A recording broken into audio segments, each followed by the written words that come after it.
Seriously বলছি ভাই, ড্রোনটা কিনে এত মনের মধ্যে খুশি হচ্ছে যে আমার মুখের ভাষা নেই কি বলে তোমাদেরকে বোঝাবো। তো মেঘালয়ের পরে কিন্তু এই রুটে আমি আবারও একবার এলাম, তো জাস্ট হাইওয়েতে উঠে কিন্তু আলাদাই মজা লাগছে, মনের মধ্যে একটা আলাদা খুশি তো রয়েইছে। তার সাথে সাথে এরকম সুন্দর রাস্তা হলে আমার মতন বাইকাররা জাস্ট পাগল হয়ে যায় ভাই, পাগল হয়ে যায়। আমার তো এটা ভেবেই খুবই ভালো লাগছে যে আমি এর পরের প্রতিটা ব্লগের সাথে ড্রোন শট অ্যাড করতে পারবো। তো এত কষ্ট করার পর আমরা ফাইনালি সেকেন্ড ব্রিজে উঠে পড়েছি, মানে বিদ্যাসাগর সেতুতে আমরা উঠে পড়েছি।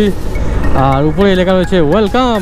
ওরে বাবা, আমি এই গাড়িটাকে দেখে প্রথমে ভয় লেগে গেছে, বলি রং রুট দেখি গাড়ি আসছে নাকি, তারপর দেখি টেনে টেনে নিয়ে যাচ্ছে।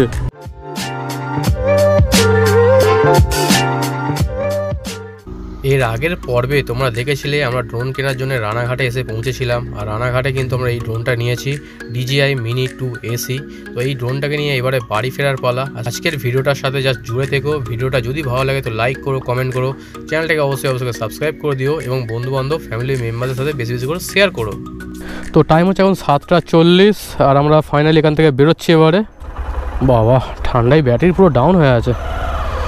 চলো, তো এবারে কিন্তু আমরা ডানকুনি হয়ে বেরোবো। আমাদের স্বপ্ন পূরণ করতে পেরেছি তোমাদের পাশে রেখে, এটাই অনেক বড় জিনিস। আর আমাকে এইভাবেই সাপোর্ট করতে থেকো, তোমাদের ভালোবাসার জন্যই কিন্তু আজকে আমি এত বড় একটা জিনিস কিনতে পেরেছি। আমি কখনো স্বপ্নেও ভাবতে পারিনি যে এই সমস্ত জিনিসগুলো আমার কাছে থাকবে। তোমরা এতবার কমেন্ট করেছো আমাকে যে দাদা তুমি ড্রোন নাও, ড্রোন নাও, তো সেই কারণে নিয়েই ফেললাম। তো এবার থেকে কিন্তু আমাদের রাইডিং ব্লগগুলো কিন্তু একটা নেক্সট লেভেলের হতে চলেছে।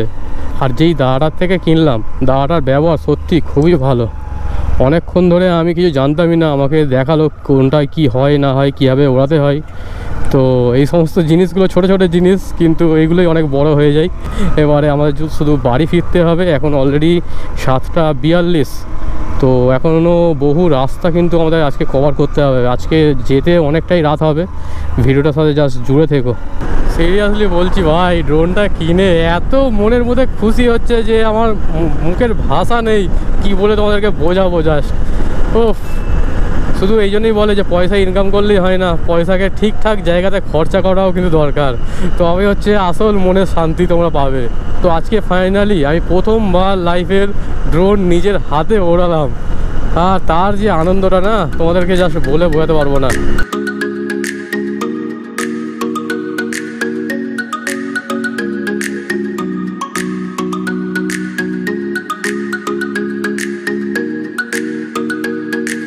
আর এদিকে কিন্তু বিভৎস ঠান্ডা রয়েছে। তো এই ঠান্ডার হাত থেকে রক্ষা পাওয়ার জন্য আগে তাড়াতাড়ি আমাদেরকে এইটুকু রাস্তা কভার করে বেরোতে হবে। যেই জন্য এসেছিলাম সেই কাজটা ফাইনালি হয়ে গেছে, এটাই সব থেকে বড়। আর ড্রোনটার কন্ডিশান ভাই নিউলি কন্ডিশান, একদম নিউ, কোনো স্ক্র্যাচ দেখতে পাবে না তোমরা। আর ড্রোনটার ফুটেজও আমি দেখলাম, দারুণ ফুটেজ রয়েছে, দারুণ। কল্যাণী হচ্ছে এখান থেকে 29 কিলোমিটার, এয়ারপোর্ট 57 কিলোমিটার, আর বনগাঁও হচ্ছে 35 কিলোমিটার লেফট সাইড। ওকে, ভালো রাস্তা রয়েছে, আর রাস্তায় সেরকম জামও নেই, যার জন্য একটা ভালো স্পিড মেনটেন করে কিন্তু বেরোচ্ছে। এখন এরকম স্পিড মেনটেন করে যদি আমরা পুরোটা যেতে পারি তাহলে আমাদের খুব বেশি টাইম লাগবে না। যদিও রাস্তার মধ্যিখানে সেই শিলিগুড়ির রাস্তায় যেরকম থাকে ব্যারিকেড দেওয়াই রয়েছে, যার জন্য একটু চাপ। এই দেখো, বলতে বলতে ব্যারিকেড আমাদের সামনে চলে এসেছে। চল ভাই চল। তো এই ব্যারিকেডগুলো না থাকলে কিন্তু স্পিডটা ড্রপ হতো না। আর যাই হোক, ব্যারিকেডগুলো দেওয়ারও কারণ রয়েছে। আমি শুধু ভাবছি যে কখন কালকে সকালটা হবে আর কখন আমি ড্রোনটাকে জাস্ট ওড়াবো। সিরিয়াসলি বলছি, ফার্স্ট টাইম ড্রোন ওড়াবো আমি আমার বাড়ি থেকে, একটা আলাদাই আনন্দ কাজ করছে মনের মধ্যে। তো মেঘালয়ের পরে কিন্তু এই রুটে আমি আবারও একবার এলাম, তো জাস্ট হাইওয়েতে উঠে কিন্তু আলাদাই মজা লাগছে, মনের মধ্যে একটা আলাদা খুশি তো রয়েইছে। তার সাথে সাথে এরকম সুন্দর রাস্তা হলে আমার মতন বাইকাররা জাস্ট পাগল হয়ে যায় ভাই, পাগল হয়ে যায়। আমি এই রুটেতে জাস্ট 90-95 আরামসে ক্রুজ করছিলাম। এই দেখো এখানে জাম হয়ে রয়েছে, কিন্তু আমরা যেতে পারবো দেখি। ওকে ওকে ওকে, আস্তে আস্তে আস্তে, চলো বেরিয়ে গেছি। টাইম হচ্ছে 8:23 আর আমরা সেই টোল প্লাজার সামনে আবারও পৌঁছে গিয়েছি। আরে বাবা, বাম দিকে যেতে হবে আমাদের। লরিগুলো এমন জাম করছে রাস্তার মধ্যিখানে যে বাম দিকে যাওয়ার লেনটাই এরা বন্ধ করে দেবে। দেখো ভিআইপি লেনে লরি ঢুকে গেছে, কি অবস্থা। ও বারাসাত কৃষ্ণনগর রাষ্ট্রীয় রাজমার্গ, ওকে, এরকম রাস্তা হলে তবে তো মজা লাগবে। তবে এবারে যে রাস্তা দিয়ে আমরা যেতে চলেছি সেই রাস্তাটা আশা করছি ভালো পাবো। এখান থেকে আমরা এবারে মেন NH-12কে ছেড়ে দেবো, ছেড়ে দিয়ে আমরা কল্যাণীর যে রাস্তাটা রয়েছে কল্যাণীর রাস্তাটা ধরছি, কারণ এইটাই আমাদের নিয়ে যাবে ডানকুনির দিকে। আর সোজা চলে গেলে যে রাস্তায় আমরা এসেছিলাম সেই রাস্তাটা কিন্তু সোজা চলে গেল। তো আর কিছুক্ষণ যাওয়ার পরেই সামনের রাস্তার অবস্থা খুবই খারাপ। ওরে বাবা, এদিকে আবার গাড্ডাগুড্ডি রয়েছে রাস্তায়। চলো এখান থেকে আমরা সামনে থেকে রাইট সাইড নিয়ে বেরিয়ে যাব। ও এবারে বুঝতে পেরেছি আমরা কোন রাস্তাটা নিয়েছি। এই রাস্তারও কন্ডিশন কিন্তু মাঝে মধ্যে খারাপ রয়েছে, কারণ মেঘালয় থেকে আমরা যখন ফিরছিলাম তখন আমরা এই রুট হয়েই গিয়েছিলাম। আর এই রুটে সামান্য ভালো সামান্য খারাপ, একটা সামনে ব্রিজের কাজ চলছিল। তো এখন জানি না কি হয়ে আছে কন্ডিশন, দেখা যাক রাত্রির বেলা যদি ফাঁকা পাই তো বেশ ভালোই হবে। এখনও 56 কিলোমিটার বাকি আছে ডানকুনি। টাইম হচ্ছে এখন পাক্কা 9টা, আর আমরা কল্যাণীতে রয়েছি এখন। আর ডান দিকেই আমাদের চলে যাচ্ছে কল্যাণী এক্সপ্রেস হয়ে। তো এখান থেকে এখনও ডানকুনি ডিস্টেন্স আছে 44 কিলোমিটার। আর সামনে চাউমিন দোকান থেকে দাঁড়িয়েছি, তো এখান থেকে একটু চাউমিন টাউমিন নিয়ে নেবো আমি, কারণ খিদে পাচ্ছে প্রচণ্ড, বাড়িকে কিছু খেতে হবে। তো চাউমিনটা প্যাক করে নিয়ে আগে, তারপরে বাকি জার্নিটা কন্টিনিউ করা যাবে।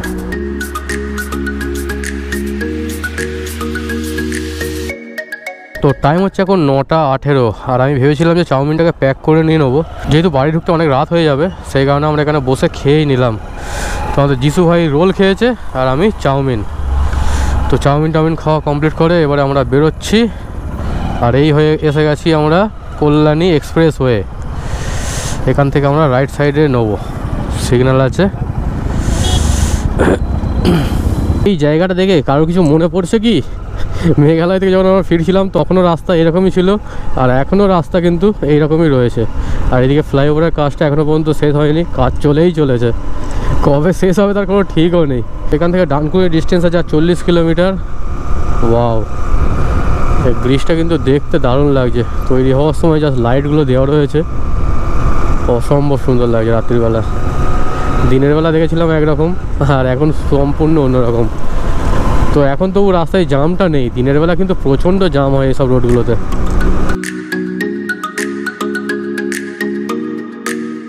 তো যতক্ষণ না আমরা ওল্ড দিল্লি রোডে উঠে পড়ছি ততক্ষণ পর্যন্ত কিন্তু রাস্তা এরকম থাকবে। তবু ওইদিকের তুলনায় তো রাস্তা অনেকটাই ভালো রয়েছে। যেখানে কনস্ট্রাকশনের কাজ চলছে সেখানটায় রাস্তা একটু খারাপ ছিল, তবে এখন দেখতে পাচ্ছি রাস্তা আবারও ভালো হয়ে গেছে। তবে আমরা মেঘালয় থেকে যখন ফিরছিলাম তখন কিন্তু এত ভালো কন্ডিশনে ছিল না রাস্তাটা, এখন সত্যি অসম্ভব সুন্দর রাস্তা করে দিয়েছে। টাইম হচ্ছে এখন 9:34, আর আমরা মোগরা ফ্লাইওভারে রয়েছি। আর এখান থেকে কিন্তু আমাদের ওল্ড দিল্লি রোডে কানেক্ট করবে, এই জাস্ট ঘুরে ওল্ড দিল্লি রোডে কানেক্ট হবে সামনেই। এই দেখো, এইটা দেখলে বুঝতে পারবে মোগরা ফ্লাইওভারের যে ব্রিজটা রয়েছে সেই ব্রিজে কিন্তু আমরা উঠে বললাম। আমরা যতবারই শিলিগুড়ি যাই এরকম স্ট্রেটই বেরিয়ে যাই কিন্তু। চলো এবারে মোটামুটি রাস্তাটা একটু ভালো পাবো আশা করছি, কারণ আমরা যখন গিয়েছিলাম মেঘালয় থেকে রাস্তা তো বেশ ভালো কন্ডিশনেই ছিল। আমার তো এটা ভেবেই খুবই ভালো লাগছে যে আমি এর পরের প্রতিটা ব্লগের সাথে ড্রোন শট অ্যাড করতে পারবো। সত্যি এতটা মানে খুশি আমি কবে লাস্ট হয়েছিলাম মনে নেই আমার। মানে বলে না, নিজের যে স্বপ্নটা থাকে সেই স্বপ্নটা যদি পূরণ হয় তাও নিজের হাত ধরে, তার থেকে খুশি আর অন্য কিছু হতে পারে না। ওল্ড দিল্লি রোডটা নিয়ে কিন্তু আমরা বেশ ভালোই করেছি, কারণ রোড কন্ডিশন বরাবরের মতন খুবই সুন্দর রয়েছে ওই রাস্তার তুলনায়। তো তোমরা যারাই কলকাতায় শিলিগুড়ি জার্নি করতে চাও তারা কিন্তু কলকাতা থেকে ওই রোডটা না নিয়ে ওল্ড দিল্লি রোড হয়ে এসো, তোমাদের কিন্তু সেটা হয়তো 10-15 কিলোমিটার হয়তো বেশি ঘুরতে হবে, কিন্তু রোড কন্ডিশনে তোমাদের পুষিয়ে যাবে ভাই, পুষিয়ে যাবে। আমরা এলাম তো ওই রোডটা দিয়ে, বেশ ডেঞ্জারাস রোড, উল্টো পাল্টা গাড়ি ওভারটেক করছে।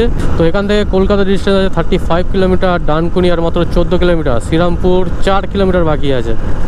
চলো, রাত্রিবেলা এই ধাবাগুলো কিন্তু একটা আলাদাই মাত্রা নিয়ে নেয়। ওরে বাবা, ধুলো দেখেছো, পুরো ধুলো উড়িয়ে বেরিয়ে গেল। তো তো আমরা এখন ওল্ড দিল্লি রোডটা জাস্ট মজা নিচ্ছি। ওল্ড দিল্লি রোড আর খুব বেশি বাকি নেই, সামনে ডানকুনি আসছে। তবে যেটুকু আমরা এসেছি ভাই, সিরিয়াসলি বলছি মন থেকে, দারুণ রোড ভাই, দারুণ রোড, কোনো কথা হবে না। আমরা এর আগের বার যখন গিয়েছিলাম তখন তবুও 2-4 জায়গায় গাড্ডাগুড্ডি পেয়েছি, তবে এখন রাস্তার মেরামত হয়েছে, তো যার জন্য এখন পুরো মাখনের মতন রাস্তা হয়ে রয়েছে। তো আমি তো কলকাতায় শিলিগুড়ি জার্নি করলে আমি বরাবর এই রুটটাকেই প্রেফার করবো সকলের জন্য। তো টাইম হচ্ছে এখন 10:22, আর আমরা এখানে দাঁড়িয়ে যাচ্ছি, একটু চা খেলাম, কারণ প্রচণ্ড ঠান্ডা ভাই, চাটা না খেলে সমস্যা। তো চাটা খেয়ে আমরা এই বেরোচ্ছি। এখান থেকে আমি আমার বাড়ির ডিস্টেন্স মেরেছি 48 কিলোমিটার ডিস্টেন্স আছে। এখনও কিন্তু হিউজ ডিস্টেন্স বাকি রয়েছে, জানি না কখন গিয়ে ঢুকবো। দেখাচ্ছে তো 12টা বেজে যাবে বাড়িতে ঢুকতে ঢুকতে। দেখা যাক কখন ঢুকতে পারি আমরা। তো আসার সময় যদি আমরা এই রোড দিয়ে আসতাম আর এই রোড দিয়ে যদি যেতাম, তাহলে কিন্তু এতক্ষণ আমরা বাড়ি পৌঁছেই যেতাম সব কিছু কমপ্লিট করে। টাইম হচ্ছে এখন 10:31, আর আমরা ফাইনালি ডানকুনি কিন্তু পৌঁছে গিয়েছি। তো বরাবর মতন এখানে আবারও জাম পড়ে গেছে, আর সামনে পুরো লাল হয়ে রয়েছে। ওরে বাবা, ডানকুনি এত রাত্রিবেলাতেও এত জাম, ওফ মাথা খারাপ করে দিল আমাদের পুরো ডানকুনিটা ছেড়ে আসতে। কলকাতা 55 কিলোমিটার, ওকে।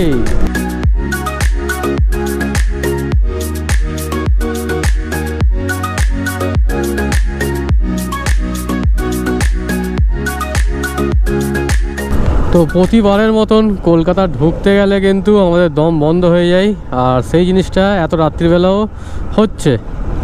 আমি ভেবেছিলাম যে হয়তো ফাঁকা ফাঁকা থাকবে রাত্রিবেলা। ওরে বাবা, গাড়িটার সাইজ দেখেছো, দোতলা বিল্ডিংয়ের সমান। সাঁতরাগাছি ব্রিজে এসে পৌঁছেছি। সাঁতরাগাছি ব্রিজে যতটা জাম এক্সপেক্ট করেছিলাম ততটা কিন্তু জাম নেই, এটা একটা ভালো খবর। আর ওই দূর থেকে দেখো ট্রেন আসছে নিচে, দারুণ লাগে। এই উপর দিয়ে যখন যায় আর নিচে যখন ট্রেন যায় না, দেখতে জাস্ট অসম্ভব সুন্দর লাগে। চলো, এখান থেকে এখনও পর্যন্ত 26 কিলোমিটার ডিস্টেন্স বাকি আছে আমাদের বাড়ির। সামনে সেকেন্ড ব্রিজ আসতে চলেছে, আর এদিকে জাস্ট লম্বা জামটা দেখে বুঝতে পারছো সামনে কীরকম জাম হবে। ওইদিকে ওই লাইনে সব বড় বড় বাস টাসগুলো এখন ছেড়েছে, আর আমরা এখন বাড়ি ফেরার জন্য তাড়াহুড়ো করছি। ওফ, কলকাতায় ঢুকতে ঢুকতে আমাদের দম বন্ধ হয়ে যাচ্ছে ভাই, সিরিয়াসলি বলছি। তো আমাদের বাম দিকে চলে গেল শিবপুরের রাস্তা, আর সোজা যাচ্ছে কলকাতা ব্রিজ। তো আমরা ডান দিকে কলকাতার ব্রিজের রাস্তাটা ধরে নিলাম, আর এটা চলে যাচ্ছে শিবপুরের রাস্তাটা। তো এত কষ্ট করার পর আমরা ফাইনালি সেকেন্ড ব্রিজে উঠে পড়েছি, মানে বিদ্যাসাগর সেতুতে আমরা উঠে পড়েছি। আর উপরে লেখা রয়েছে ওয়েলকাম। তো সিটি অফ জয় কলকাতাতে আমরা আরও একবার প্রবেশ করলাম। আজকেই আমরা বেরিয়েছিলাম, আবার আজকেই আমরা রিটার্ন করলাম, তখন আমাদের পাখির চোখকে নিয়ে। যদিও সেকেন্ড ব্রিজের এই যে আলোগুলো যখন জ্বলে তখন দেখতে আরও ভালো লাগে। এখন করে আমি বেশিরভাগ টাইমে দেখি বন্ধই থাকে, কেন আমি জানি না। আর আমাদের ঠিক লেফট সাইডে হাওড়া ব্রিজ। ওরে বাবা, আমি এই গাড়িটাকে দেখে প্রথমে ভয় লেগে গেছে, বলি রং রুট দেখি গাড়ি আসছে নাকি, তারপর দেখি টেনে টেনে নিয়ে যাচ্ছে। আমরা রয়েছি এখন খিদিরপুরে, আর খিদিরপুরে ঢোকা মানে রাত্রিবেলা জাম তো হবেই। বড় বড় লরি কন্টেনার সব চলেছে, তার পাশ দিয়ে আমরাও যাচ্ছি। ওরে বাবা, একটা কত বড় গাড্ডা। খিদিরপুরের এই যে রোডটা রয়েছে লম্বা হয়ে এরকম লাইন দিয়ে গাড়ি দাঁড়িয়ে রয়েছে, মানে একটু জায়গা ফাঁকা নেই কোথাও। এখনও পর্যন্ত আমি প্রায় 2-3 কিলোমিটার পিছনে এলাম, তো এরকম লম্বা হয়ে গাড়ির লাইন কিন্তু রয়েইছে। তো টাইম হচ্ছে এখন পাক্কা 12টা, আর আমরা বাড়ির অনেক কাছাকাছি চলে এসেছি। তো চলো, আজকে ভিডিওটা আমরা এখানে এন্ড করছি। ভিডিওটা যদি ভালো লাগে তো লাইক করো, কমেন্ট করো, চ্যানেলটা অবশ্যই সাবস্ক্রাইব করে দিও, এবং পরবর্তী এপিসোড দেখতে একদমই মিস করো না, কারণ তাতেই আমরা ড্রোনের আনবক্সিং এবং ড্রোনকে ফ্লাই করে দেখাবো তোমাদের সাথে।